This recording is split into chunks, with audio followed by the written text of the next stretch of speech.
Selamat pagi.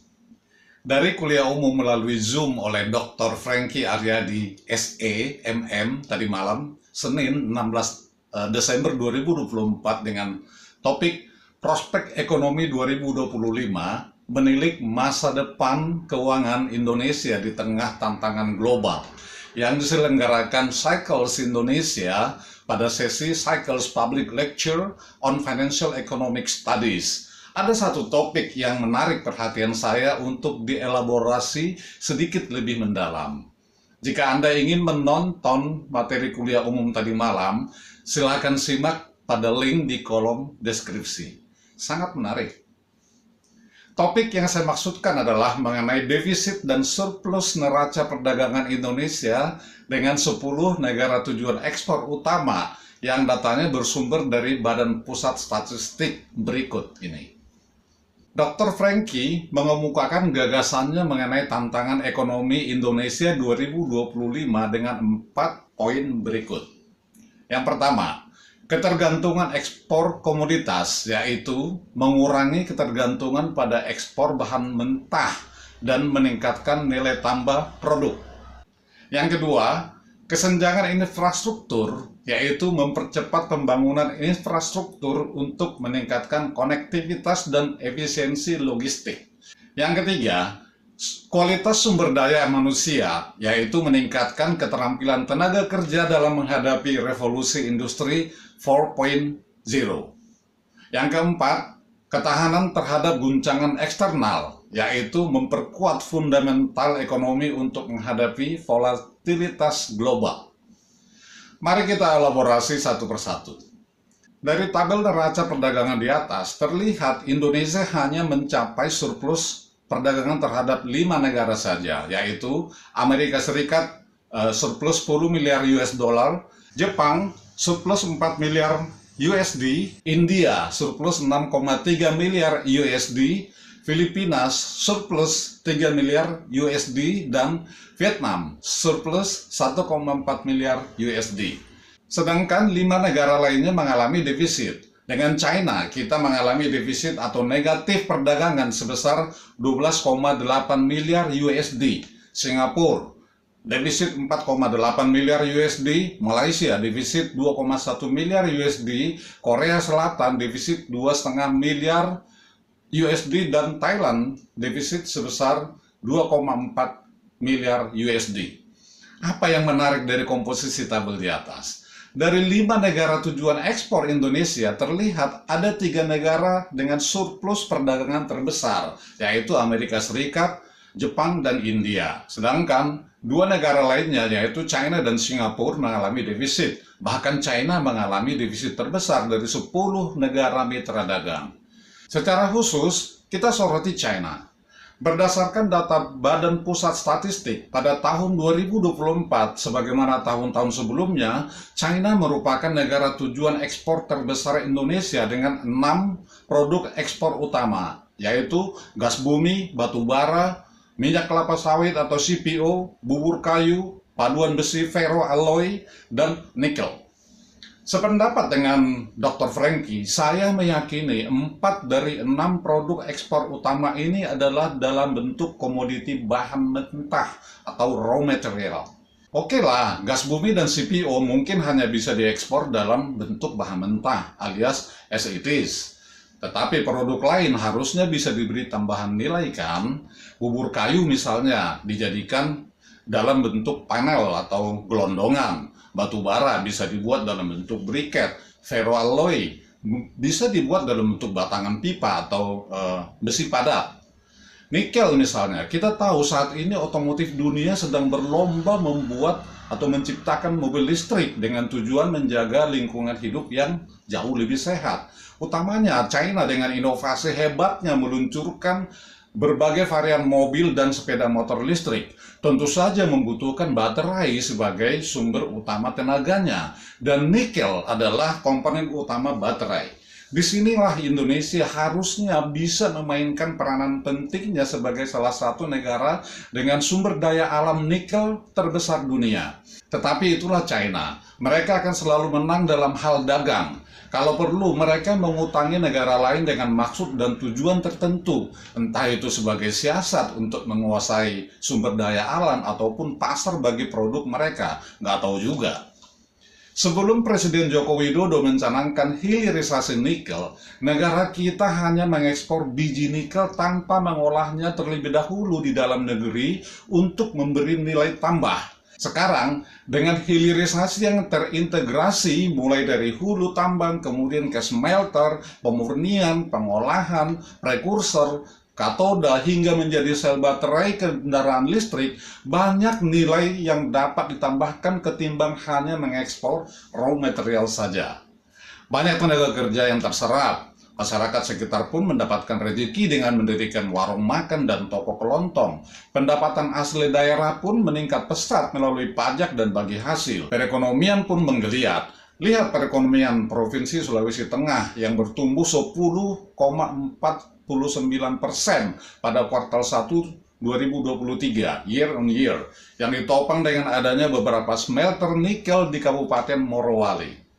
Di sisi lain, kesenjangan infrastruktur juga menempati posisi yang turut menghambat laju pertumbuhan ekonomi Indonesia. Memang, Joko Widodo sudah melakukan pembangunan infrastruktur di periode pertama hingga tahun kedua masa pemerintahannya. Kita banyak mendengar berbagai proyek jalan tol, jalan negara diresmikan. Semuanya dimaksudkan untuk konektivitas mobilitas penduduk dan hasil produk mereka. Embung untuk cadangan air pertanian dibangun di mana-mana. Nawacita, itulah istilah yang digunakan Joko Widodo saat itu. Pembangunan dari pinggir atau wilayah tertinggal mengarah menuju ke perkotaan. Tetapi sayangnya pandemi COVID-19 melanda dunia termasuk Indonesia, sehingga fokus perhatian pemerintah berpindah dari pembangunan infrastruktur ke penanganan pandemi. Sukses menangani pandemi, tahun 2022 terdengar isu perubahan masa jabatan Presiden dari 2 kali menjadi 3 kali masa jabatan. Ditolak mentah-mentah oleh Partai Demokrasi Indonesia Perjuangan atau PDIP. Kemudian ada lagi manuver politik yang mengusulkan perpanjangan masa jabatan Presiden sebagai kompensasi akibat terhentinya pembangunan infrastruktur selama pandemi 2 tahun itu. Ditolak lagi oleh PDIP yang tegak lurus kepada konstitusi. Nah, sejak itulah sepertinya Joko Widodo tanda kutip ngambek dan mulai fokus menatap pemilu 2024 dengan segala manuvernya, membuka perseteruan dengan PDIP, dan akhirnya Gibran Rakabuming Raka, putra sulung Presiden Joko Widodo, berhasil menduduki jabatan sebagai orang nomor 2 di Republik ini, sebagai wakil presiden. Meski sangat berbau kontroversi akibat mengakali konstitusi, mau tidak mau, suka tidak suka, ya kita harus menerima dia sebagai wakil presiden Republik Indonesia tercinta ini. Mau bagaimana lagi, itu pilihan rakyat kok. Saya sendiri tidak memilih dia. Kembali ke fokus. Gagasan ketiga dari Dr. Franky yaitu kualitas sumber daya manusia. Inilah yang selalu menjadi momok bangsa ini. Entah kenapa masalah ini selalu menjadi topik yang tidak pernah selesai dari sejak merdeka 79 tahun lalu hingga sekarang. Dikutip dari Kompas ID tertanggal 19 September 2024, tingkat daya saing SDM Indonesia menduduki peringkat ke-46 dari 67 negara pada tahun 2024 versi hasil riset International Institute for Management Development atau IMD, sebuah sekolah bisnis di Swiss. Hanya naik 1 peringkat dibandingkan tahun lalu. Alokasi investasi dan pengembangan pendidikan di Indonesia yang cenderung stagnan diduga menjadi penyebab. Syukurlah, sebab pada APBN 2025 nanti, anggaran pendidikan menempati porsi terbesar dalam sejarah Indonesia, yaitu sebesar 724,3 triliun rupiah. Naik sebesar 59,3 triliun rupiah atau 8,92% dibandingkan dengan APBN 2024. Tetapi jangan senang dulu, sebab di situ sudah mencakup anggaran program makan siang bergizi gratis sesuai janji kampanye Presiden Prabowo saat pemilu lalu, yakni sebesar 71 triliun. Sama juga bohong dong namanya. Tetapi menurut saya, hal yang paling mendesak dalam dunia pendidikan kita sekarang ini adalah riset teknologi. didik dan ciptakan manusia unggul menjadi peneliti atau periset. Perbanyak anggaran di bidang-bidang riset teknologi agar mampu menghasilkan produk-produk unggulan yang bisa memenuhi kebutuhan rakyat banyak. Tidak usah jauh-jauh untuk mendapatkan pengakuan dunia dulu. Di China saja kabarnya ada penelitian terhadap tanaman padi yang bisa dipanen hingga 5 kali sekali tanam. Segera kirim ahli pertanian kita ke sana untuk belajar. Begitu dong jika program swasembada pangan ingin segera tercapai. Di bidang farmasi juga, masa negara yang sudah merdeka hampir 100 tahun bahan baku obat saja masih impor. Sandang pangan, ini adalah kebutuhan yang paling mendasar dari setiap manusia.